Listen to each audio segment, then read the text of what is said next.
27 है।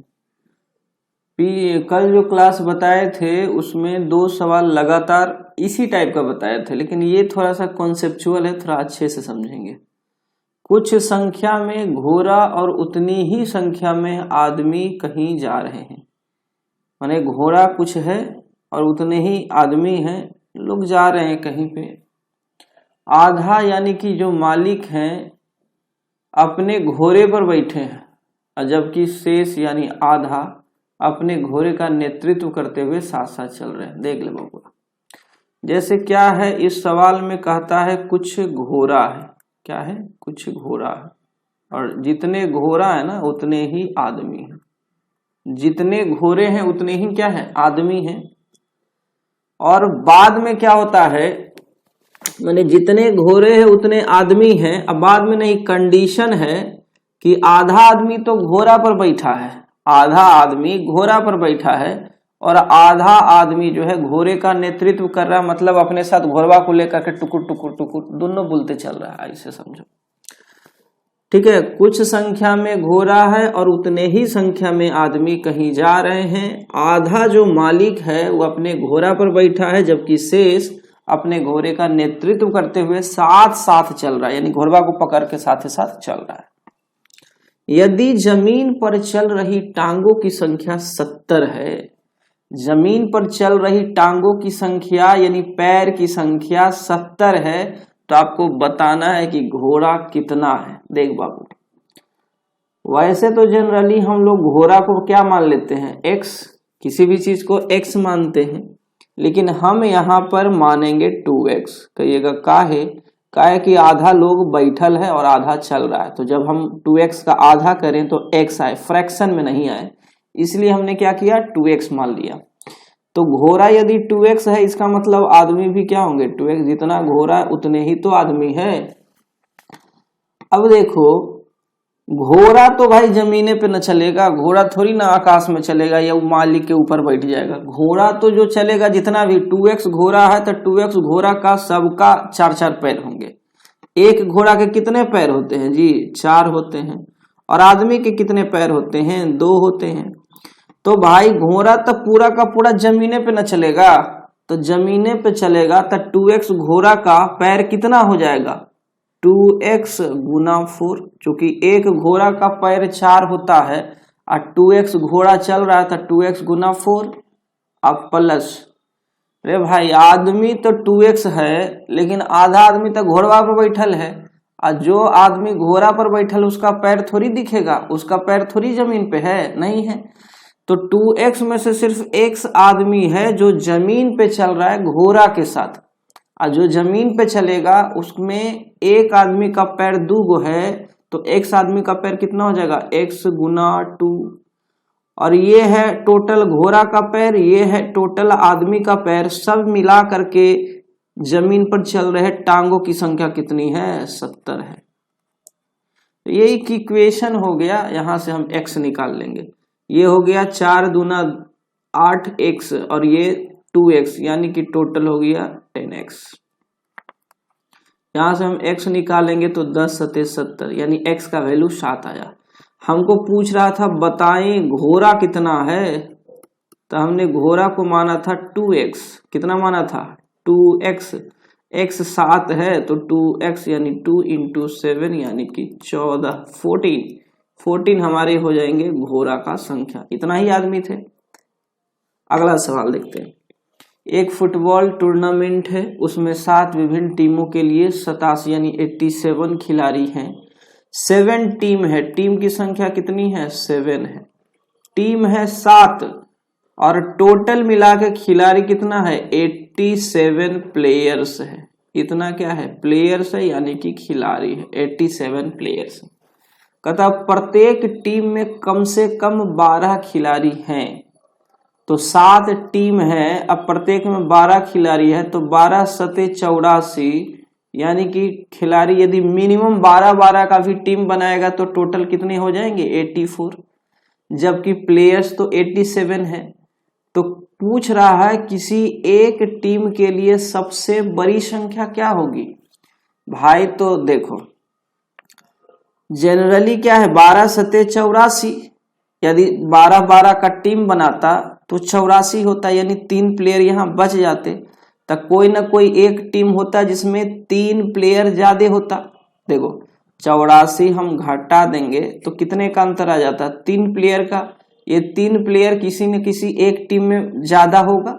जनरली है 12, ये एक्स्ट्रा 3 जो बच गए एक टीम में डाल देंगे तो कितना हो जाएगा 15 प्लेयर, यानी मैक्सिमम कितने प्लेयर्स हो सकते हैं एक टीम में, वो हो सकते हैं 15।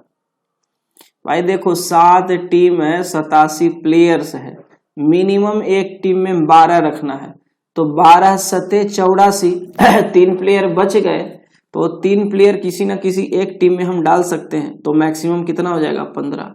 या एक तरीका और था कि भाई 7 टीम, दूसरा तरीका से ऐसे सोच सकते थे कि भाई 7 टीम है और 87 खिलाड़ी है, अब मिनिमम 12 खिलाड़ी, तो 6 को में मिनिमम डाल देंगे 12 गुना 6 टीम में मिनिमम डालेंगे 12-12 करके 6 टीम, 12 छक 72। अब 87 में से 72 घटा देंगे तो कितना होगा, 7 में से 2 गया 5, 8 में से 7 गया ये जो है 7वीं टीम के मेंबर हो जाएंगे। 7वीं टीम में कितने लोग हो जाएंगे, 15 लोग हो जाएंगे, इसे भी निकल जाएगा। जैसे आप सोचिए 225 मीटर लंबे बारे में 26 पेड़ इस प्रकार लगाए गए हैं जिनके बीच की दूरी क्या है, बराबर है। बारे के प्रत्येक किनारे पर एक पेड़ हो तो पेड़ों के बीच की दूरी कितना है। देख बब्बा 12 का मतलब क्या होता है, इस तरह से किनारा बार लगाते हैं ना, इसमें से इस तरह से पेड़ लगाया गया है, यहाँ किनारा पे लगाया गया और बीच में इस तरह से दूरी सेम दूरी पर पेड़ लगाया गया है, इस तरह से। इतने पेड़ नहीं है, टोटल पेड़ की संख्या है 26। टोटल कितने पेड़ है 26। ये समझ लो कि मान के चलो कि ये कुछ लंबाई है, मान के चलो कि 10 मीटर है, कितना मीटर है 10 मीटर, और पेड़ कितने हैं 1 2 3 4 5 6, 10 मीटर में मान के चलो कि 6 पेड़ लगे हुए हैं, और हमसे पूछता कि बराबर बराबर जो डिस्टेंस है वो कितना है, तो देखो तो 6 पेड़ लगेगा तो कितना इक्वल पार्ट्स में डिवाइड होगा, 1 2 3 4 5, मतलब 6 पेड़ जब लगेंगे इक्वल डिस्टेंस पे तो कितने इक्वल पार्ट में डिवाइड हो रहे हैं 5। अच्छा 7 पेड़ लगा के देखो 1 2 3 4 5 6, 1 2 3 4 5 6 7 8 पेड़ लगा के देखो, तो 8 पेड़ जब हम लगाएंगे कितना इक्वल पार्ट में बटेगा, देखिए तो 1 2 3 4 5 6 7, यानी 7 इक्वल पार्ट में बटेगा। मतलब समझ रहे हैं, जितना पेड़ हम लगा रहे हैं ना, जितना पेड़ हम लगा रहे हैं उससे एक कम इक्वल पार्ट में डिवाइड हो रहा है। तो भैया जब 225 मीटर लंबा है 12 और 26 पेड़ लगाए हैं, इसका मतलब 25 इक्वल पार्ट्स में बट रहे होंगे, और 25 इक्वल पार्ट्स की यदि लंबाई हमसे पूछ दे तो क्या करना है, कुछ नहीं, 225 मीटर को हम 25 से डिवाइड कर लेंगे। याद रखना 26 पेड़ लगाए हैं तो 25 इक्वल पार्ट, जैसे यहाँ 6 पेड़ लगाए हैं ना तो 5 इक्वल पार्ट, ये प्रत्येक इक्वल डिस्टेंस का यदि हमसे दूरी पूछ लेता तो कुछ नहीं करना था, देखिए 10 को हम 5 से डिवाइड कर देते, यानी प्रत्येक 2 पेड़ के बीच का डिस्टेंस कितना होता है 2-2 मीटर हो जाता। उसी तरह से यहाँ 225 मीटर को हम 25 से डिवाइड कर लेंगे, 25 नमा 2 25, यानी प्रत्येक 2 पेड़ के बीच की जो लंबाई है वो 9-9 मीटर का है। कितना मीटर का है 9-9 मीटर का। समझ गए सवाल। अगला समझिए, देखिए यदि x स्ट्रिक्ट है अब y, ये बताता है कि दोनों के बीच में क्या ऑपरेशन है। तो देखिए x star y equal to क्या लिखा हुआ, x में पहले 2 जोड़ा गया फिर स्क्वायर किया गया इनटू, और दूसरा जो संख्या y है y में से 2 घटा गया, तो सेम ऑपरेशन हम इस पे लगाएंगे।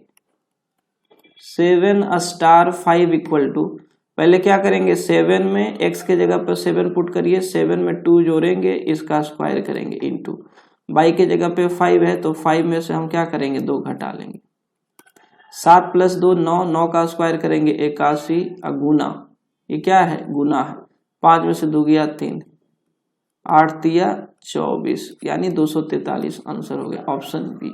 ये सब इजी सवाल थे। यहाँ देखिए ये पावर में कुछ एक्सप्रेशन लिखा हुआ है और कहता सरलीकृत रूप में इसके इकाई का अंक क्या होंगे, यानी यूनिट प्लेस डिजिट पूछ रहा है, इकाई का अंक क्या होंगे। तो देखिए यहाँ पे 251 है, इसके पावर में 98 है, तो अब इसके यूनिट प्लेस पे क्या है, आपको सिर्फ और सिर्फ यूनिट डिजिट देखना है। तो नंबर के यूनिट डिजिट में 1 है, और भैया 1 को आप कितनी बार गुना करो, कितनी बार भी कर लो, आपका यूनिट प्लेस में 1 ही आने वाला है। 1 गुना 1 करो 1 आएगा, 1 गुना 1 करो 1 आएगा। मतलब 251 के पावर में चाहे जितना रहे, 98 रहे, 2-4,000 रहे, यूनिट प्लेस पर क्या आ जाएगा 1। फिर प्लस तो प्लस दे दिए, यहाँ भी तो यूनिट प्लेस पे 1 ही है, तो कुछ देखना ही नहीं है, पावर को 1 दे देना है। माइनस 106 के पावर में 100 है, भैया यूनिट डिजिट पे 6 रहे तो 6 को 6 से गुना करो, क्या 36, यूनिट पे क्या आएगा 6, फिर गुना कर दो 216, यूनिट पे क्या आएगा 6। यानी यूनिट प्लेस पे यदि 6 है तो उसका पावर में चाहे जितना भी रहे, यूनिट डिजिट में हमेशा क्या आएगा 6 ही आएगा, नो चेंज। तो यहाँ भी 6 के पावर में जो भी रहे हमको यूनिट डिजिट में 6 ही आएगा। प्लस है प्लस दे दीजिए। यहाँ देखिए 5 के साथ भी वही हाल है, 5 गुना 5 क्या करोगे 25, यानी यूनिट डिजिट में 25 आया, 25 बजे 25 से फिर आएगा 25, मतलब 5 को भी आपस में कितना भी टाइम्स गुना करो यूनिट डिजिट में 5 ही आने वाला है। तो यहाँ पे क्या आ जाएगा 5 माइनस, यहाँ फिर से 6 आया, 6 का भी यूनिट डिजिट नो चेंज होता है, फिर प्लस है, और यहाँ 259 में यूनिट डिजिट तो ऐसे भी पता चल रहा है 9 है। अब इसको जोड़िए, 1 + 1 कितना होगा 2, और 2 में 5, प्लस वाला जो भी है एक साथ जोड़ो, तो 1 + 1 2, 2 + 5 7, और 7 में 9 जोड़ेंगे 16 आ जाएगा। अब माइनस वाला देख लेते हैं कितना, 6 + 6 12, 16 में से 12 जाएंगे 4, यूनिट प्लेस पे कितना आ गया 4। यही आंसर होंगे इस सवाल के। 3 संख्याएं इस प्रकार है कि पहली तथा तीसरी संख्या का गुणनफल दूसरी संख्या के वर्ग के बराबर है। पहली तथा दूसरी संख्या का योग 12 है, तीसरी संख्या दूसरी संख्या से 18 अधिक है। 3 संख्याएं क्या होगी, मान लेते हैं कि तीनों संख्या क्या है धनात्मक है, कोई संख्या ऋणात्मक नहीं है। इस सवाल को आप चेक बाई ऑप्शन कर दो, बहुत आसानी से बन जाएगा, नहीं तो इक्वेशन बनाओगे हालत खराब हो जाएगा। इसको कैसे बनाएंगे, चेक बाई ऑप्शन। 3 संख्या है, पहली संख्या और तीसरी संख्या का गुणनफल जो है दूसरी संख्या के वर्ग के बराबर है। मतलब समझो पहली संख्या और तीसरी संख्या को गुना करना, और गुणनफल यदि दूसरी के वर्ग के बराबर आना चाहिए। तो देखो तो 27 दिया, 3 को 27 से गुना करो, पहला 3 है तीसरा 27 है, आया क्या 81। और देखो तो 81 बीच वाले के स्क्वायर के बराबर है जी, दूसरा का स्क्वायर के बराबर है, मतलब यही ऑप्शन है। कितना आसानी से बन गया, फर्स्ट ऑप्शन था। तो इसको चेक बाई ऑप्शन ही बनाएंगे। देखो ये नहीं आएगा, 18 और 20 को गुना करेंगे तो 360 आएगा, जो बीच के स्क्वायर यानी 9 के बराबर नहीं है, मतलब ये ऑप्शन नहीं होगा। 15 छक्का 90 और 6 छक्का 36, ये दोनों भी बराबर नहीं है, मतलब ये भी नहीं होगा। 12 पजे 60 ससते 49, ये भी ऑप्शन सही नहीं है, मतलब ये भी नहीं होगा। सिर्फ ए ऑप्शन सेटिस्फाई किया, ठीक है, आगे देखने का जरूरत ही नहीं है। यहाँ पे एक सीरीज दिया हुआ है, 7 है, 10 है, 13 है, इसी तरह से पूछ रहा है कौन सा पद जो है 151 होगा। 151 कौन सा पद है। देखिए सीरीज है आपका 7 है, 10 है, 13 है, इसी तरह से मान के चलिए कि आप इसी तरह से बढ़ते बढ़ते कोई टर्म यानी लास्ट टर्म आ गया 51, आप ऐसा मान के चलिए। तो ये सीरीज जो दिया हुआ है एपी में यानी अर्थमेटिक प्रोग्रेशन है, किसमें है अर्थमेटिक प्रोग्रेशन। देखो 7 से 10 3 बढ़ा है, 10 से 13 3 बढ़ा है, मतलब 2 लगातार नंबर के बीच का डिफरेंस क्या है सेम है। इसी तरह से आगे क्या होगा 16 होगा, इसी तरह से 19, तो 3 का अंतर है। तो एपी में जब सीरीज रहेगा तो लास्ट टर्म निकालने का फॉर्मूला होता है a + n - 1 × d, और लास्ट टर्म क्या है 151। फर्स्ट टर्म है 7, फर्स्ट टर्म पहला टर्म क्या है 7, और हमको n निकालना है तो n-1 और d कितने का डिफरेंस है, d मतलब डिफरेंस कितने का है 3 का। अब यहाँ से आप n निकाल लीजिए, लास्ट टर्म में से फर्स्ट टर्म यानी 7 घटा दीजिए तो कितना आ जाएगा 144 इक्वल टू n-1 इंटू 3 से इसको डिवाइड करेंगे तो 3 चौके 12 3 अठी 24, 3 चौके 12 3 अठी 24 और यहाँ से n निकालोगे तो 48 में -1 इधर आएगा तो प्लस हो जाएगा, यानी n का वैल्यू आ गया 49, यानी 49वां टर्म जो है आपका क्या है 151 है। ऑप्शन नंबर डी सही हो जाएंगे। फिर से है 6, 13, 20, 27 का कौन सा पद इसके 24वें पद से 98 अधिक है। देखो ये एक सीरीज दिया हुआ है, क्या 6 है, 13 है, 20 है, 27 है, इसी तरह से कुछ सीरीज है। देखिए तो कितना का डिफरेंस है 7 का, यहाँ कितना है 7 का, यहाँ भी कितना है 7 का, मतलब ये तो पता चल गया कि ये अर्थमेटिक सीरीज है। कौन सा सीरीज है, अर्थमेटिक। यहाँ पे फर्स्ट टर्म कितना है 6, डिफरेंस कितना है, कॉमन डिफरेंस है 7, ठीक है। आप मान के चलते हैं, देखिए कहता 24वें पद से 98 अधिक, मान के चलते हैं कि nवां टर्म जो है वह 24वें टर्म से कितना अधिक है 98, इस तरह से लिख सकते हैं। यानी इस सीरीज का nth टर्म, इस सीरीज का nth टर्म यानी लास्ट टर्म जो है 24th टर्म को लिखेंगे T24, उसमें यदि हम 98 जोड़ देते हैं, T24 में कितना जोड़ते हैं 98 जोड़ते हैं तो लास्ट टर्म आ जाता है। हमको n का वैल्यू निकालना है। Tn को कैसे लिखेंगे, a प्लस n-1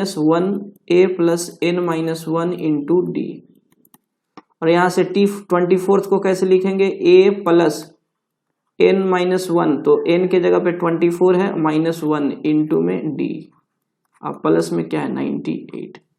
देखो यहाँ भी a है, यहाँ भी a है, दोनों तरफ प्लस प्लस में उसको कट कर दीजिए। यहाँ n-1 इंटू में d कितना है जी 7, यहाँ पे 24 में से एक जाएगा, क्या हो जाएगा 23 गुना d का वैल्यू 7 है प्लस 98,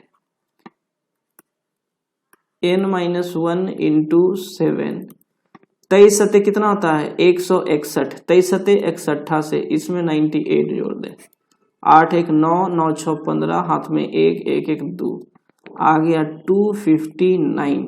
अब इसको 7 से डिवाइड करिए, 7 21 सत्ते 49, तो n का वैल्यू क्या हो जाएगा -1, उधर जाके प्लस होगा, 37 में एक जुटेगा 38। इसका मतलब है कि 24th यानी 24वें पद से 98 अधिक जो टर्म होगा वो 38वां टर्म आएगा। कौन सा आएगा 38वां, ऑप्शन नंबर बी हो जाएगा। संख्या है 1 2 3 4 98 99 100, इसको परस्पर गुना किया जाता है। समझो यहाँ 1 2 3 4 इसी तरह से 98 99 और 100 है। आप कह सकते हो कि 1 से लेकर के 100 तक जो नेचुरल नंबर है ना उसी को आपस में क्या किया गया है, गुना किया है। तो कहता है गुणनफल के दाईं ओर अंत में शून्य की संख्या क्या होगी। मतलब सिंपल सा है कि ये सब को आपस में हम गुना करेंगे तो कितना शून्य की संख्या होगी। देखो 1 से लेकर के 100 तक हम गुना किए हैं, 1 से लेकर के 100 तक हम गुना किए हैं, तो इसमें जो है नंबर ऑफ 5 निकालेंगे। क्योंकि इसमें 2 की संख्या तो ज्यादा होगी लेकिन 5 की संख्या क्या होगी, कम होगी। आपको पता है कि शून्य की संख्या 1 शून्य चाहिए तो 1 2 और 1 5 चाहिए, 2 शून्य चाहिए तो 2 2 चाहिए और 2 5 चाहिए, कितना 2 5 चाहिए। मतलब इसमें हम क्या करेंगे, नंबर ऑफ 5 निकाल लेंगे तो हमको पता चल जाएगा कि अंतिम से कितना 0 होगा, अंतिम से कितना 0 होगा। तो देखिए इसको क्या हम समझ सकते हैं, इसे समझो 1 गुना 2 गुना 3 लिखा हुआ है, तो आप इसको समझ सकते हैं कि 3 का फैक्टोरियल है। 3 का फैक्टोरियल का मतलब क्या होता है, 3 2 1, 3 से लेकर के लगातार 1 तक आप गुना में आ जाइए। कहीं पे लिखा हुआ 8 का फैक्टोरियल, इसका मतलब क्या है 8 गुना 7 गुना 6 गुना 5 गुना 4 गुना 3 गुना 2 गुना 1, यानी 1 से लेकर के 8 तक परस्पर आपस में गुना करेंगे, वही 8 का फैक्टोरियल हो जाएगा। तो इसी के अनुसार देखिए, इसी के अनुसार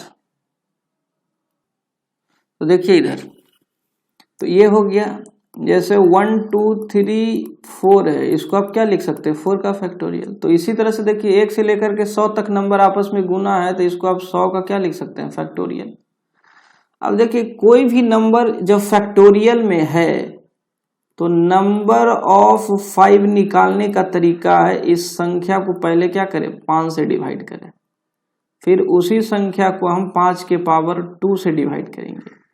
अब देखिए 100 को 25 से, उसी तरह से 100 के पावर 5 के क्यूब, तो भैया 5 का क्यूब तो ज्यादा हो जाता है, नीचे ज्यादा हो जाता है ना, पहले 5 से किए डिवाइड, फिर 5 के स्क्वायर से किए, 5 का क्यूब तो नीचे 125, तो ऊपर में 100 है नीचे 125, अब नहीं होगा, इसको छोड़ दो, यही दो ही टर्म लिखना पड़ेगा। यानी 100 1 से लेकर के 100 तक कितना 5 है, तो देखेंगे तो पता चलेगा 20 वो है, 5 से काट लेंगे पूरा का पूरा 20 आया। यहाँ क्या है 25 नीचे, ऊपर में 100, 100 को 25 से डिवाइड करेंगे 4 आएगा, तो टोटल 5 के संख्या कितना हो जाएगा 20 प्लस 4 यानी 24। तो यही 24 जितना 5 आएगा ना उतने जीरो का संख्या हो जाएगा, उतने जीरोज होंगे। 24 ऑप्शन नंबर ए, बहुत आसान है। अब इसमें चेक करने लगोगे ना तो हालत खराब हो जाएगा, यही तरीका सबसे आसान। यहाँ 10 प्रेक्षण है, माने 10 ऑब्जर्वेशन, प्रेक्षण का मतलब ऑब्जर्वेशन। x1 स्क्वायर है, x2 स्क्वायर है, इसी तरह से x10 का स्क्वायर है, और माध्य लिखा जा सकता है, इसके माध्य देखो, माध्य का मतलब होता है मीन, माध्य का मतलब मीन। इस तरह से ऑब्जर्वेशन है तो इसका मीन कैसे लिखा जाएगा, मीन का तरीका जितना ऑब्जर्वेशन है सबको जोड़िए, x1 का स्क्वायर प्लस x2 का स्क्वायर प्लस इसी तरह से x3 का स्क्वायर प्लस इसी तरह से लास्ट टर्म क्या है x10 है तो इसका स्क्वायर। इसको क्या करेंगे हम, जितना टर्म रहेगा जितना ऑब्जर्वेशन रहेगा उससे हम डिवाइड कर देंगे। मीन का मतलब यही होता है ना, मीन का मतलब होता है माध्य, मीन का हिंदी होता है माध्य, यानी कि आप एवरेज भी कह सकते हो। तो एवरेज में कैसे निकालते हैं, नंबर ऑफ ऑब्जर्वेशन जितना है, यानी जितना प्रेक्षण है सबको जोड़ देते हैं। तो सारे ऑब्जर्वेशन को हमने क्या किया जोड़ दिया, और जितने ऑब्जर्वेशन थे उससे हमने डिवाइड कर दिया, ठीक है, sum of numbers divided by number, वही तरीका। अब देखिए तो इसको डायरेक्ट ऑप्शन में तो ऐसा कहीं लिखा हुआ नहीं, देखो नीचे में 10 स्क्वायर तो इसको ऐसा ही काट सकते हो, इसको ऐसा ही, क्योंकि नीचे में 10 आना चाहिए। अब ये दोनों में देखो तो ऐसे भी अंदाजा लगाओगे कि एक्स आई का स्क्वायर लिखा हुआ ये स्क्वायर के रूप में है, तो ऑप्शन ऐसे भी सही है। इसको शॉर्टकट लिखने का तरीका है कि आप समेशन, सब में क्या है प्लस है तो आप समेशन दीजिए, समेशन का मतलब होता है सबको आपस में जोड़ना है, और यहाँ पे एक्स सब में क्या है टर्म एक्स है, और यहाँ पे आई लिखते हैं, और सबका क्या है स्क्वायर है तो स्क्वायर लिखिए, अब बटा में 10 दे दीजिए, और ये आई का जो वैल्यू होगा वो 1 से लेकर के 10 तक होगा, आई का वैल्यू यहाँ 1 दीजिए यहाँ 10 दीजिए। इसका मतलब हुआ x के जगह पे पहले 1 पुट करेंगे, उसका स्क्वायर करेंगे, फिर प्लस करेंगे, फिर 1 से लेकर के 10 तक, माने अगला टर्म जब जोड़ेंगे तो 2 लिखेंगे, फिर 3 लिखेंगे, इसी टाइप से। तो यही तरीका है, यही क्या है तरीका है लिखने का। अगर कोई संख्या 10 के पावर n है -1, कहता है 11 से क्या हो पूरी पूरी विभाजित हो, तो n का वैल्यू पूछ रहा है। बहुत आसान सवाल है। देखिए कोई भी नंबर यदि xn माइनस a के पावर n के फॉर्म में है, x के पावर n माइनस a के पावर n, तो n जब इवन होगा ना, n क्या होगा इवन होगा, तो वह x माइनस a से भी डिवाइड होगा और x प्लस a से भी डिवाइड होगा। याद रखना जब इवन होगा यानी कि सम संख्या होगा, n यानी पावर में यदि सम संख्या होगा तभी वह x माइनस a और x प्लस a से डिवाइड होगा। लेकिन यदि n क्या रहता ऑड रहता तो वह केवल x माइनस a से डिवाइड होता। तो 10 के पावर n है -1 कुछ नहीं है पावर में, तो हम लिख सकते हैं 1 के पावर n, तो यह x के पावर n माइनस a के पावर n के फॉर्म में आ गया। अब कहता है कि 11 से पूरा पूरा कटना चाहिए, मतलब 10 प्लस 1 यानी दोनों के सम से कटना चाहिए। इसका मतलब n क्या है इवन है, यानी कि सम संख्या है। अगला सवाल, एक संख्या को 4 से भाग देने पर भागफल तथा शेषफल का योग 8 आता है। ठीक है, एक संख्या को जब हम 4 से भाग देते हैं तो भागफल और शेषफल का योग कितना आता है 8 आता है, और उसके वर्गों का योग 34 आता है। देखो समझना यहाँ भागफल और शेषफल, ये दोनों को जोड़ते हैं तो 8 आता है, और भागफल का स्क्वायर शेषफल का स्क्वायर, ये 34 आता है। तो आपको बताना है कि वह संख्या क्या होगा। आपको भागफल शेषफल यदि पता रहता और संख्या को 4 से भाग देते हैं, तो 4 से भाग देते हैं मतलब भाजक तो आपको पहले ही पता है, भाजक कितना है 4 है। अब भागफल शेषफल ये दो इक्वेशन है, इससे आप निकाल लोगे, तो कुछ नहीं करना है आपको। निकालना क्या, संख्या मतलब भाज्य निकालना है, और आपको पता है भाज्य बराबर क्या होता है, भाजक गुना भागफल, भागफल अब प्लस में शेषफल। इतना एग्जाम में थोड़ी लिखेंगे, इतना नहीं लिखेंगे, दिमाग में सारा काम होगा। अब ये चेक कर लेना है भागफल और शेषफल कितना आएगा। देखो एक काम करते हैं, इसको हम लिखते हैं 5 अब प्लस 3 लिख सकते हैं जी। जनरली भागफल क्या होता है, भागफल बड़ा होता है, शेषफल छोटा होगा। ये दोनों में बड़ा कौन होगा, भागफल होगा, शेषफल कौन होगा, छोटा होगा। यहाँ पे हीट और ट्रायल मेथड लगाएंगे, इक्वेशन से सोल्व करेंगे, काफी लंबा जाएगा, ठीक है, टाइम लगेगा। तो ऐसे नहीं, 8 को हम नहीं तोड़ सकते हैं। यहाँ देखो 5 3 8 का टुकड़ा क्या हो सकता है, 8 का टुकड़ा 5 + 3 हो सकता है, और 6 + 2 हो सकता है, और क्या हो सकता है 7 + 1 हो सकता है। आपको लाना है यहाँ पे स्क्वायर करके 34, देख लो यहाँ पे 25 + 9, ये क्या हो गया 34। ये पुट करता, ये तो पहला ही ऑप्शन सेटिस्फाई कर देता कि 5 का स्क्वायर करो और 3 का स्क्वायर, 25 + 9 34 आ जाएगा, पहला ही ऑप्शन। इसको भी चेक करने में हमको ज़्यादा टाइम नहीं लगता, वैसा दिमाग में हम सेट करेंगे कि 2-3 ऑप्शन में आ जाए, तो समय ज़्यादा नहीं लगेगा क्योंकि छोटा छोटा नंबर है। तो हमको पता चल गया भागफल के जगह पे क्या है 5 है, और शेषफल के जगह पे 3 है। तो बस कुछ नहीं करना था, भाजक 4 है ये है, भागफल मेरा 5 निकल ये गया, और शेषफल 3 है ये है, तो 5 और 20 + 3 कितना हो जाएगा 23 हो जाएगा। यानी वो संख्या कितना है 23 है, ऑप्शन नंबर बी। इसको बाय हिट और ट्रायल से ही बनाइएगा, ठीक है, एक्स वाई के रूप में मान करके बनाएंगे, ज्यादा लंबा होगा। अगला देखिए, यदि किसी भिन्न का अंश 12% बढ़ा दिया जाए और हर 2% घटा दिया जाए तो भिन्न का मान 6/7 हो जाता है। मूल भिन्न क्या है, हम मान के चलते हैं मूल भिन्न जो है x/y है। मूल भिन्न को हमने x/y मान लिया। अब सवाल कहता है भिन्न के अंश को क्या करेंगे 12% बढ़ाएंगे, तो x को 12% बढ़ाएंगे, मतलब x क्या हो जाएगा, पहले तो कोई भी चीज 100% होता ही है, इसमें हम 12% बढ़ाएंगे तो कितना हो जाएगा 112% हो जाएगा। तो x जो है अब खुद का 112% यानी x का 112% हो जाएगा। और हर है 22, इसमें से हम 2% घटा दिए हैं। कोई भी चीज शुरू में कितना होता है खुद का 100%, इसमें से 2% घटाए हैं तो बचेगा कितना 98%। तो इसको 22 का हम 98% लिख सकते हैं। और यही चीज क्या हो जाता है 6/7 के बराबर है। यही भिन्न का मान कितना है 6/7 है, तो इसी को हमने 6/7 कर दिया। हमको निकालना क्या है x/y, एक्चुअल भिन्न, मूल भिन्न क्या है तो x/y है। तो एक काम करेंगे, काटेंगे, परसेंट से परसेंट खत्म हो जाएगा।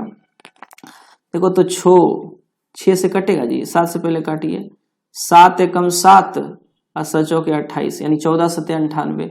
आइए देखिए तो काट करके 14 से कटेगा 14वां बलियोतल से, नहीं 14 8 बलियोतल से, 14 8 बलियोतल से, 2 चौका 8 2 तिया 6। तो आपको निकालना x/y ना, ये 3 ऊपर रह जाएगा और ये 4 क्या आ जाएगा, क्रॉस मल्टीप्लाई करेंगे तो नीचे। भिन्न क्या है 3/4, 3/4 आपका ऑप्शन सी में है। अगला क्वेश्चन देखिए, लास्ट क्वेश्चन है, देखिए 1 + 0.6 + 0.006, इसको ऐसे जोड़िए। ये है 1 को 1.0 लिख सकते हैं, 0.6 0.6 0.06, फिर क्या है 0.006 है, फिर क्या है 0.0006 है। इसी तरह से बढ़ते जा रहा है, इसी तरह से बढ़ते जाएगा। कुछ भी हो जोड़ेंगे तो क्या आएगा 1.666666, इसी तरह से आते जाएगा। तो इस चीज को हम लिख सकते हैं 1.6 का रेकरिंग, 1.6 का क्या रेकरिंग। तो इसी चीज को हम लिखेंगे 1 + 6 के रेकरिंग को हटाते हैं तो 6 क्या लिखते हैं 9, तो 2 तिया 6, सॉरी 3 दूना 6 और यहाँ 3 तिया 9। यानी आप लिख सकते हैं 1/2/3। 1 क्या 2/3। 1/2/3 किधर है जी? 1/2/3 पहला ही ऑप्शन है। ठीक है, समझ में आ गया। लेकिन देखिए 1.6 है तो इसको हम लिख सकते थे ना 1 + 0.6 का रेकरिंग। ये 1 का 1 हो गया प्लस इसको लिखेंगे 6 अब बटा रेकरिंग दशमलव हटाएंगे तो 9 देते हैं। जितना डिजिट पे रेकरिंग होता है उतना 9। 3 दूना 6, 3 तिया 9, तो ये 1/2/3 हो गया। 1/2/3 खत्म। इसी तरह से सवाल को हम लोग क्या करते हैं, प्रोसीड करते हैं और बहुत आसान होगा करना, क्योंकि हम ज्यादा टाइम आप लोग का नहीं बर्बाद कर सकते, इसलिए हम बहुत तेजी में 10 क्वेश्चन निकाल दिए। 31 मिनट हुआ है समझा करके। आधा घंटा से ज्यादा का वीडियो बना भी नहीं सकते हैं क्योंकि आप देखेंगे नहीं। ठीक है, लंबा वीडियो होगा तो चलिए आज का क्लास यहीं पे खत्म करते हैं। तब तक के लिए जय हिंद जय भारत।